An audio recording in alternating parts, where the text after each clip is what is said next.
The war room smelled of metal, oil, and fear. Holographic maps floated in the air, showing the red blips of enemy ships gathering like storm clouds along the border. Every few seconds, the lights flickered as the planetary shield generators strained. Under increased power demands, around the central table, alien commanders argued in sharp, clipped tones, their voices overlapping in a chaotic mess. Words like incursion, probing attack, and diplomatic collapse stabbed the air. Yet beneath all the noise, there was one truth no one wanted to speak aloud. If the enemy fleet broke through, the capital would fall in a day. The doors to the chamber slid open with a deep mechanical sigh. The chatter died instantly. I turned toward the entrance. A single Terran shuttle sat cooling on the landing pad outside, its black surface absorbing the light like a shadow made solid. And now, from its open ramp, a lone figure stepped in. He was tall for a human, broad-shouldered, dressed in matte black armor with no insignia, no rank, no decoration. His helmet's faceplate was a blank mirror, reflecting the room back at itself. He walked in without hurry, yet each step sounded heavier than it should have. As if gravity bent slightly more around him, two alien guards moved to intercept, their spears crossing before the human reached the council floor.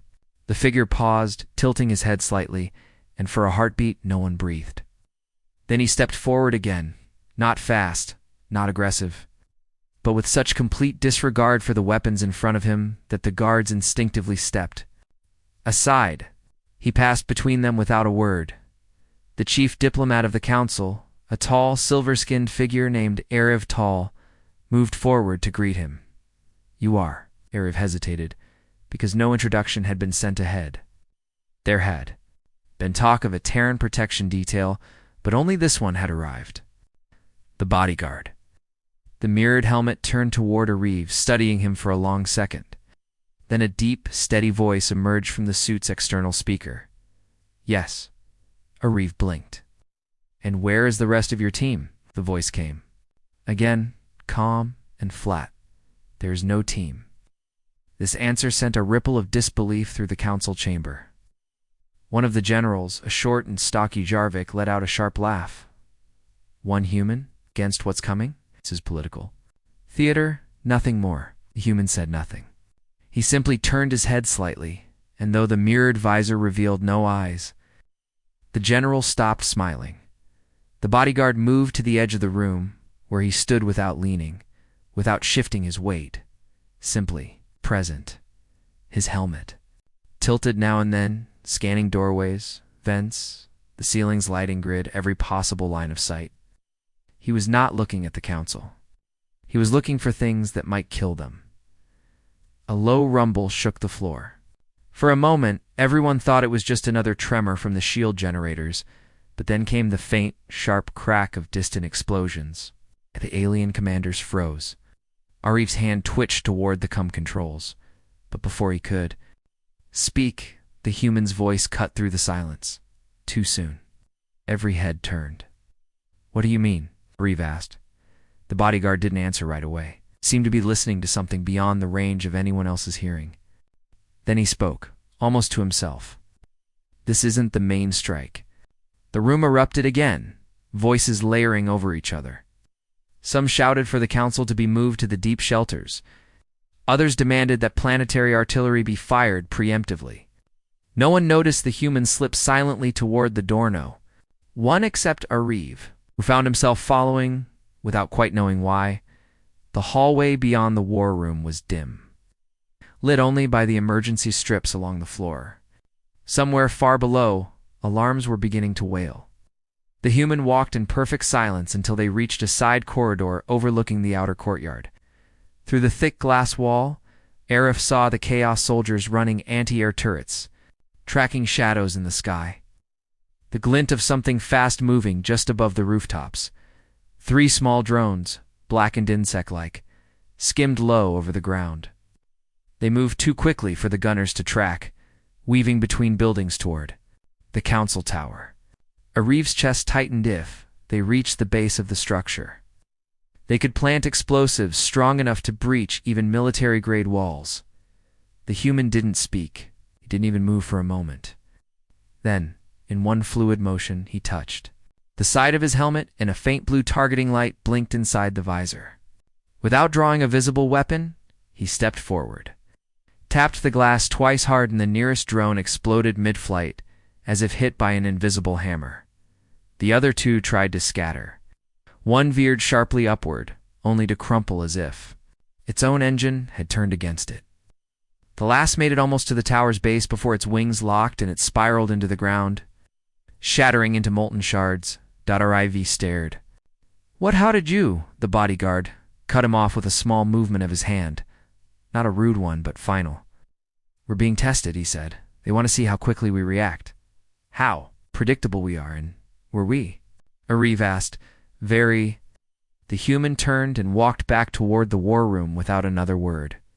Arif followed again, a growing unease building in his gut. This was not a ceremonial guard. This was a manif. He even was just a man built for something far more dangerous.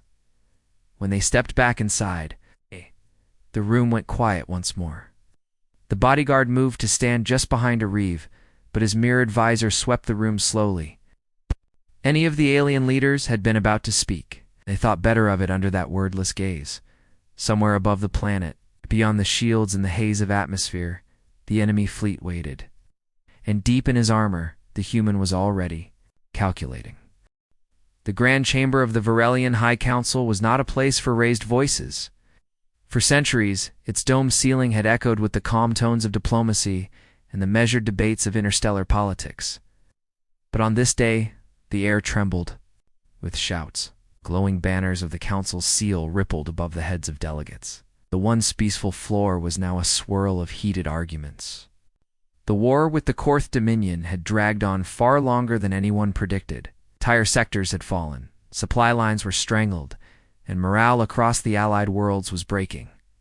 The Varelians had called an emergency session, desperate, for a solution that might still save them from total collapse. And in the center of it all, the human diplomat, Kieran Holt, stood in silence with his bodyguard, an imposing figure named Rafe, at his shoulder. The eyes of the alien council members kept sliding toward Rafe, though they tried to pretend they weren't looking. He didn't wear armor like most guards, but the way he stood still, steady, unblinking, spoke of someone who didn't need it. The black fabric of his suit moved only slightly when he shifted, his shoulders wide enough to block the light from the chamber's overhead beams. The counselors didn't know his military record or the battles he had fought, but they could feel it. It was in the way his gaze swept the room with the precision of a predator tracking prey. The meeting was supposed to be about strategy numbers, fleets, and supply chains, but Holt had been silent for most of it. He only listened occasionally, glancing up at the great displays showing maps of the warfront, blinking red where the Dominion had made fresh advances. The other diplomats tried to fill the space with words, but it was clear they were drowning. It was then, in the middle of yet another shouting match between two rival factions, that the doors at the far end of the chamber slammed open. A Varelian security officer ran in, breathless, and shouted words that froze the entire room. Korth. Ships in the system, 50 of them directly above the capital.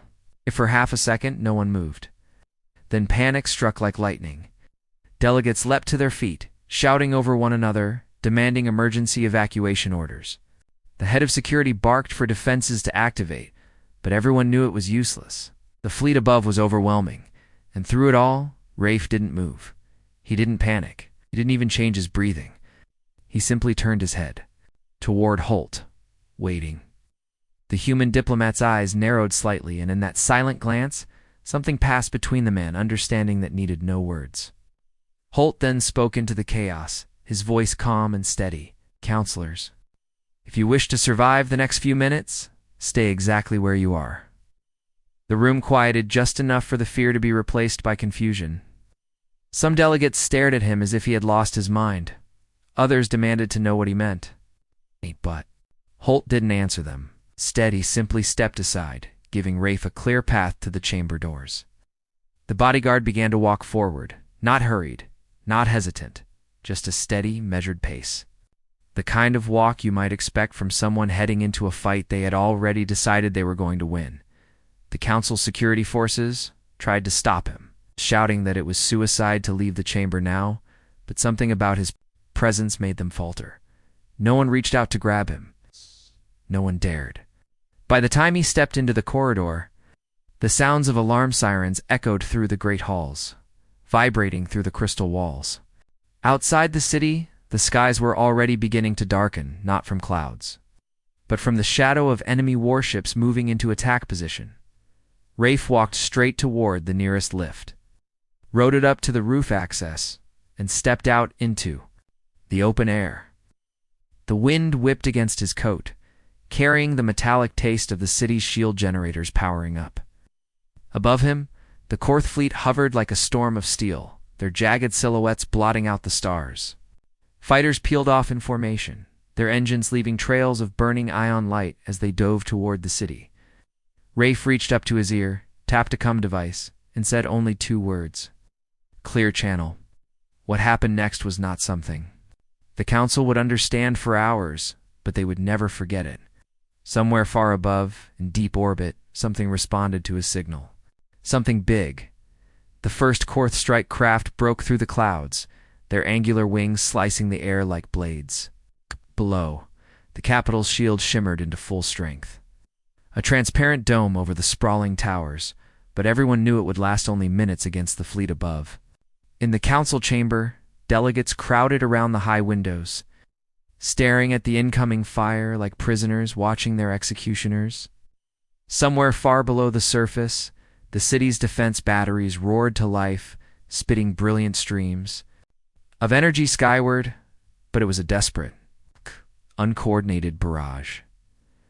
Rafe stood on the roof alone, the wind tearing at his coat. The comm device in his ear whispered with faint static until a voice came through low, precise, and without emotion. Channel open. Command code accepted. Target coordinates locked. 3 minutes to contact. Rafe said nothing. He simply turned his gaze back to the swarm of enemy ships descending toward him. From this height, he could see the flashes of their weapon ports powering up, glowing like the eyes of predators closing in. On the streets below, civilians were flooding into shelters. The thunder of approaching bombers was so loud it felt like the sky itself was straining under the weight. Rafe didn't flinch. His right hand rested near his side, fingers flexing once, as if testing the air. Somewhere in the back of his mind, a memory rose: another planet, another hopeless sky, and the exact same feeling before the world changed. He pushed the thought away. This wasn't the time for memory. This was the time for action. The first. Korth missiles screamed toward the capital's shield, leaving jagged white trails. The impact was deafening, a shockwave of blue light rippling across the dome. Alarms blared. Somewhere in the council chamber, a delegate shouted that the shield had already lost 20% power. Panic clawed at every voice, and then the clouds above the Korth fleet began to move, not from wind. They moved because something enormous was pushing through them from beyond the atmosphere. The sound reached the city first, a deep, rolling growl that vibrated through stone, steel, and bone alike. Every creature who heard it felt the hair on their neck rise. It wasn't the scream of an engine, it was the sound of mass and power tearing reality open.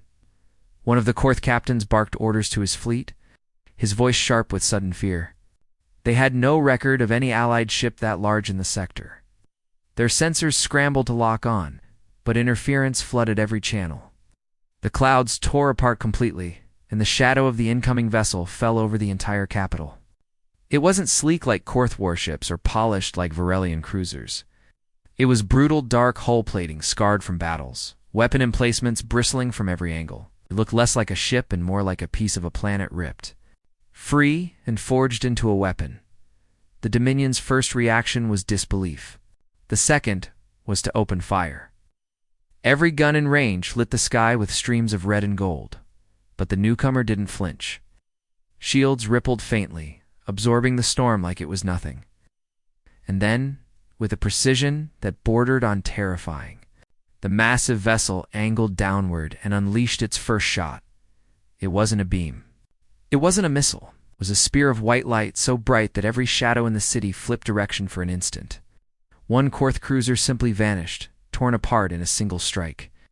The wreckage hadn't even begun to fall before the second shot fired, cutting through 2 more ships in a clean surgical arc. The Dominion fleet scattered, but scattering only made them easier to pick off. On the roof, Rafe's lips moved just slightly, not a smile, just a quiet acknowledgement that the clock had started. The Korth fleet was in chaos. Warships banked hard, colliding with one another as they tried to escape the enormous vessel that had descended through the clouds. But escape wasn't possible.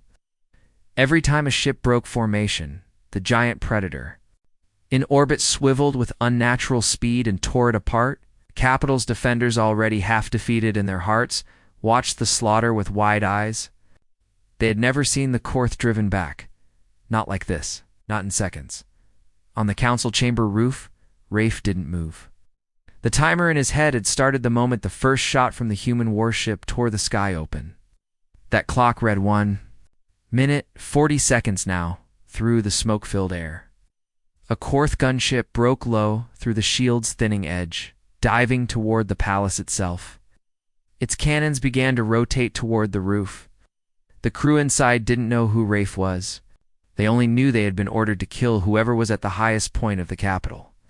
The gunship roared in close, side thrusters firing to hold position. Rafe turned his head and finally looked at them. It wasn't an angry look, or even a focused one. It was empty. It's like he had already done the math and knew how this would end. The first burst of cannon fire lit the roof, exploding stone and steel where he had been standing half a second earlier. He moved, if you could call it moving. One moment he was there, the next he was on the gunship's wing. The crew barely had time to register the blur before the cockpit glass shattered. The pilot reached for his sidearm, but Rafe's hand was already there, twisting. The weapon clattered to the floor, useless. In the same motion, Rafe drove the pilot back, slammed the co-pilot's face against the console, and yanked the control stick to send the gunship veering away from the capital. Then he was gone, just gone, leaping from the falling craft as if gravity was a suggestion.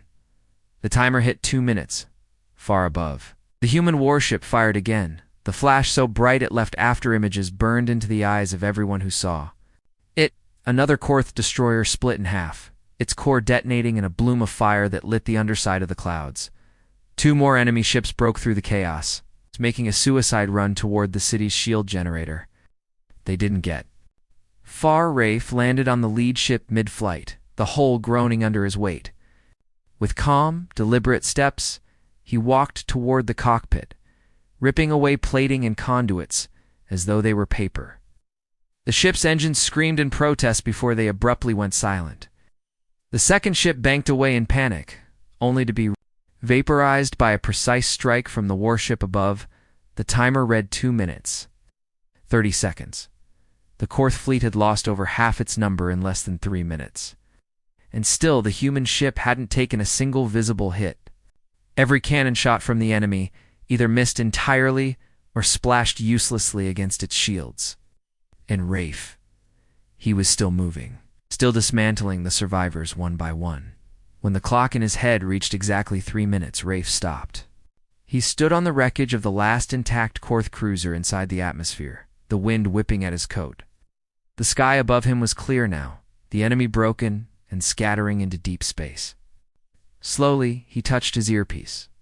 "Done," he said, somewhere above. The massive human warship shifted its position, its weapons folding back into the hull. The battle was over. The war had just begun. The survivors of the Korth fleet limped into the shadow of a dead moon, engines failing, weapons spent, morale shattered. Commanders shouted over one another in the war room of the flagship, voices breaking with disbelief. The battle report scrolling across the central holodable didn't make sense. It kept repeating, time-stamped, tagged against casualty records that were now just lists of burning wrecks. Some wanted to believe it had been the human warship alone. It's an overwhelming piece of technology that the Korth could study and counter. But the sensor logs said otherwise. The true damage, the impossible kills, were traced back to a single life form moving inside the shielded capital. A human, just one. General Var, scarred and feared across 5 star systems, leaned heavily over the table. Find me his name, he growled. His officers hesitated. They knew. No one wanted to say it out loud. When the intelligence officer finally spoke, the sound was like a death sentence.